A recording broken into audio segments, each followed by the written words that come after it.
Oh. Sabi, request someone to pose for you, then draw his or her head. Then, be ready to point to and name its different parts. Oh. Sige, kung nga ako si Teacher Dayan. Trish, can you point to me saan yung hair niya? Hair, very good. How about the eyes? Very good. How about the ear?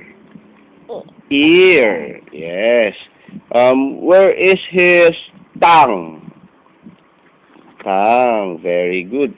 How about his tip? Where is his tip? Very good.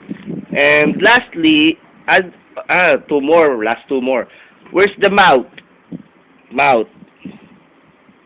Mouth. How about the nose? Where is the nose? Nose. Very good. High five. Galing ni Baby Trish. Doon na yun, no, kay Tita Eva. Sulat ka na doon. Lagay ko na to sa bag mo. Dali, doon ka na kay Tita Eva. Drawing ka na. Drawing ka na. Bye-bye. Bilog. Bye-bye. Sige na, you draw na. Everybody. Bye, teacher tayo. Bye-bye, kids. Bye, everybody.